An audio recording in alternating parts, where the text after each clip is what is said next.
Students welcome back to my channel. आज हम पढ़ने जा रहे हैं बायोलॉजी का एक छोटा सा topic, sexually transmitted diseases. Sexually transmitted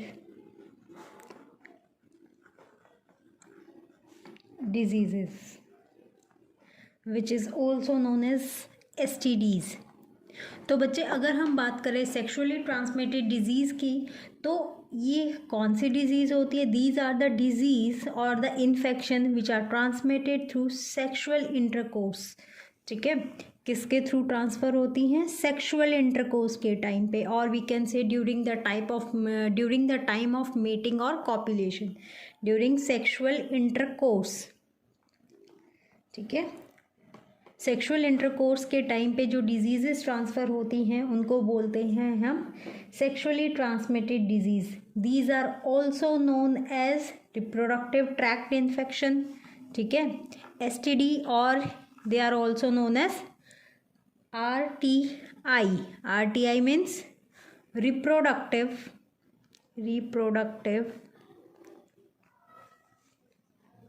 tract infection, reproductive tract infection. ठीक है, कि जो रिप्रोडक्टिव ट्रैक होता है हमारा, उसके अंदर इन्फेक्शन हो जाता है, तो उसको हम सेक्सुअली ट्रांसमिटेड डिजीज़ भी कह सकते हैं, या फिर हम उसको RTI भी बोलते हैं। तो अगर हम कॉमन एग्जाम्पल की बात करें तो बच्चे, कौन सी डिजीज़ हो गई? जैसे हमारी gonorrhoea, सिप्लिस,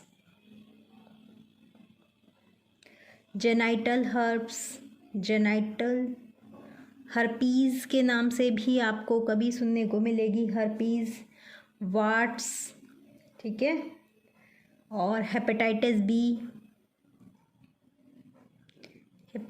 B and the most common जो आपने सुनी होगी, एड्स। ठीक है, these are the few example of STDs। तो बच्चे, अगर हम बात करें कि जो ये HIV और जो एड्स है, हेपेटाइटिस बी और एड्स है, ये किसके थ्रू ट्रांसफ़र होती हैं? ड्यूरिंग, ज़रूरी नहीं कि ये सेक्सुअल इंटरकोर्स से ही ट्रांसफ़र हो।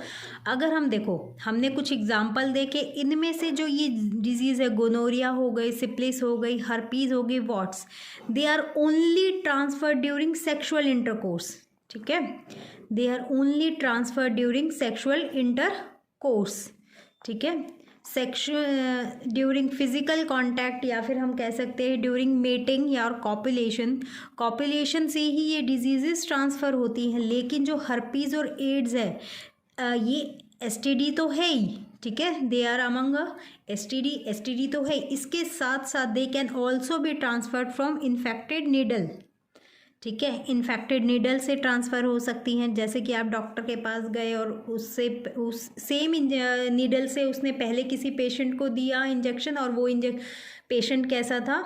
ही वॉज HIV इन्फेक्टेड और हेपेटाइटिस बी इन्फेक्टेड, तो उससे ट्रांसफ़र हो सकती है। ठीक है, फ्रॉम मदर टू बेबी भी ये डिजीज़ क्या होती हैं बच्चे? ट्रांसफ़र होती हैं। ट्रांसफ्यूज़न ऑफ ब्लड, जब आप ब्लड हॉस्पिटल में होता है कि ब्लड ट्रांसफ्यूज़न के टाइम पे ट्रांसफ्यूज़न ऑफ ब्लड। ठीक है,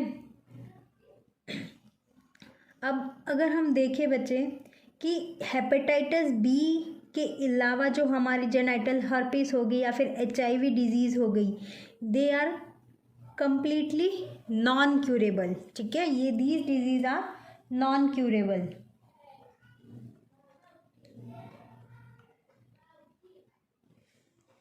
ठीक है, तो इनमें से अगर हम बात करें आपकी कौन सी, अगर हम बात करते हैं नॉन क्यूरेबल STDs, कौन सी होगी? नॉन क्यूरेबल का मतलब क्या हो गया बच्चे? जो अगर एक बार पर्सन इन्फेक्टेड हो जाता है तो वो कभी भी ठीक नहीं हो सकती। तो नॉन क्यूरेबल कौन सी होती हैं आपकी? Hepatitis B, HIV। ठीक है, HIV बी होगी, हर्पीस हो गई, दे आर नॉन क्यूरेबल। ठीक है, लेकिन अगर हम बाकी डिजीज़ की बात करते हैं, जैसे हमारा सिप्लिस हो गया, ठीक है, सिप्लिस हो गया, वार्ड्स हो गया, गोनोरिया हो गया, these diseases can be, they are curable, they can be cured। ठीक है, कैसी डिजीज़ हैं ये? क्यूरेबल डिजीज़ हैं। इनको अगर अर्ली स्टेज पे हम आइडेंटिफाई कर लेते हैं तो we can cure them easily. तो बच्चे अगर हम सिम्टम्स की बात करें कि इनके अंदर आप अगर सेक्सुअली ट्रांसमिटेड डिजीज़ से इन्फेक्टेड हो जाते हो तो हमारे जो सिम्टम्स होते हैं, सिम्टम्स की अगर हम बात करें तो सबसे पहला सिम्टम्स इसके अंदर क्या आएगा? Itching, itching in your genital parts. ठीक है, आपके जो प्राइवेट पार्ट्स होते हैं वहाँ पे क्या हो, ईचिंग हो रही हो आपको, या फिर स्लाइट पेन होता रहेगा वहाँ पे, हल्का हल्का आपको दर्द रहता है। स्वेलिंग अगर हो गई है आपके जेनाइटल रीजन्स में, आपके प्यूबिक रीजन से क्या हो रहा है, आपका फ्लूइड डिस्चार्ज होता है। ठीक है, अगर क्या हो रहा है बच्चे, फ्लूइड डिस्चार्ज हो रहा है तो भी हम कह सकते हैं कि you may be suffering from a STD. ठीक है, तो बच्चे ये सारे जो सिम्टम्स होते हैं, कई बार हम क्या होता है कि उनको नेग्लेक्ट कर देते हैं कि ये मतलब बहुत लाइटली ले लेते हैं, बहुत कैजुअली ले लेते हैं हम इन सिम्टम्स को। तो अगर ये सिम्टम्स हमारे लॉन्ग ड्यूरेशन तक रहते हैं, ठीक है, सपोज करो ये सिम्टम्स किसी के अंदर लॉन्ग टर्म तक रहते हैं, तो क्या हो सकता है, तो कुछ कह सकते हैं हम क्रॉनिक डिसऑर्डर हो सकते हैं, जैसे एबॉर्शन। अगर कोई फीमेल प्रेग्नेंट है तो क्या हो सकता है, उसके अंदर अबॉर्शन हो सकता है। ठीक है, या फिर इनफर्टिलिटी हो सकती है उस फीमेल के अंदर। इनफर्टिलिटी का मतलब क्या हो गया, she is not able to fertile again और रिप्रोड्यूस अगेन। ठीक है, इनफर्टिलिटी हो सकती है उसके अंदर।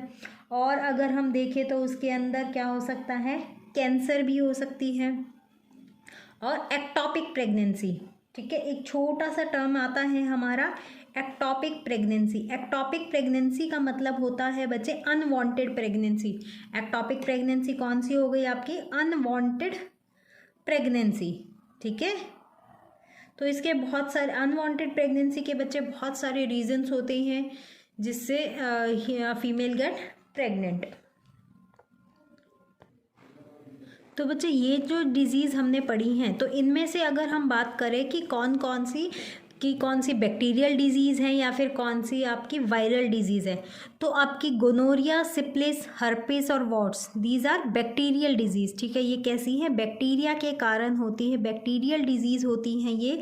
और आपकी हेपेटाइटिस और AIDS, hepatitis B and AIDS क्या है, दीज आर वायरल डिजीज़, और we can say the disease which are caused by virus. ठीक है, वायरस के कारण होती हैं ये डिजीज़ेस।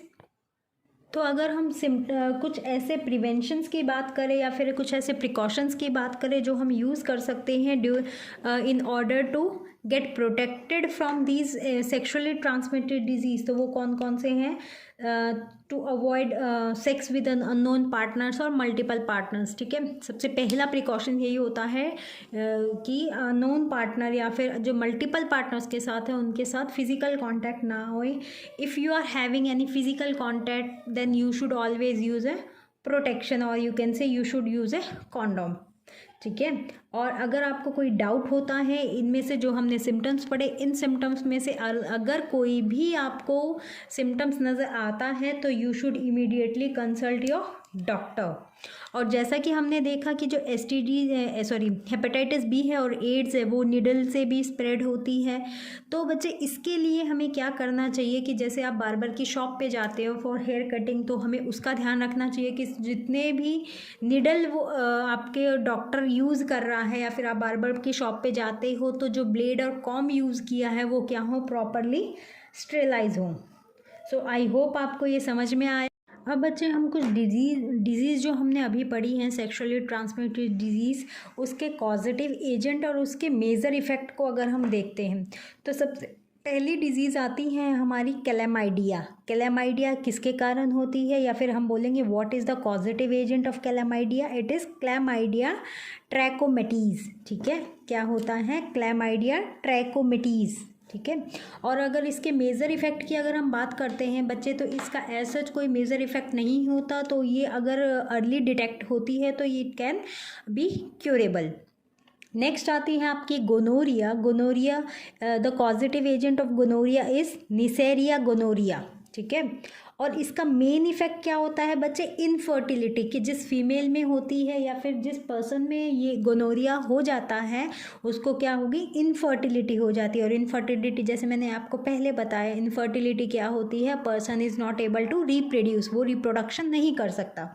नेक्स्ट अगर हम बात करते हैं, हमारा डिसऑर्डर आता है जेनाइटल हर्पीस, तो it's causative agent is herpes simplex virus, ठीक है, जिसके अंदर क्या होता है, जेनाइटल पेन होता है, या फिर आप बोलेंगे जो आपकी प्यूबिक रीजन है, जो ह्यूमंस के प्राइवेट पार्ट होते हैं उनमें बहुत ज़्यादा पेन होता है। सिप्लिस की नेक्स्ट अगर हम बात करते हैं, हमारे सिप्लिस तो हमने पहले भी बताया सिप्लिस कैसी होती है बच्चे, it is curable disease and it is cause due to treponema pallidum, ठीक है। इससे क्या होते हैं, सोर्स हो जाते हैं, मतलब हल्के हल्के घाव हो जाएंगे, और जैसे ही आप उस पर हल्की सी ईचिंग होगी उसके अंदर बहुत, ठीक है, और आप उसको हल्का सा जैसे हाथ से रब भी कर लोगे तो बहुत ज़्यादा ब्लीडिंग, फ्रीक्वेंट ब्लीडिंग उसमें होने लगती है। नेक्स्ट हमारा डिसऑर्डर आता है बच्चे जेनाइटल वार्ट्स, किसके, सो इसका कॉजेटिव एजेंट क्या है, human papilloma virus which is also known as HPV, ठीक है। And the last one is AIDS, ठीक है, जिसका एड्स का आपको पता ही है क्या होता है, एक्वायर्ड इम्यूनोडेफिशिएंसी सिंड्रोम, किसके कारण होता है, HIV वायरस के कारण होता है। तो बच्चे ये जो HIV वायरस है इसका मेन इफेक्ट क्या होता है कि ये हमारे आपके इम्यून सिस्टम को कम्प्लीटली डैमेज कर देती है, आपके इम्यून सिस्टम को बहुत वीक कर देगी। तो इसके अंदर क्या होता है, अगर किसी पेशेंट को इन्फेक्शन हो जाता है या फिर कोई पेशेंट ऐसा है जिसको HIV है, तो उसका क्या होगा, इम्यून सिस्टम बहुत वीक हो जाता है। इम्यून सिस्टम वीक होने का मतलब क्या हो गया कि अगर आपको हल्का सा भी इन्फेक्शन हो जाता है तो उसके लिए भी बहुत टाइम लग जाता है उसको रिकवर होने में। Thank you. आई होप बच्चे आपको यहाँ तक ये टॉपिक समझ में आया होगा।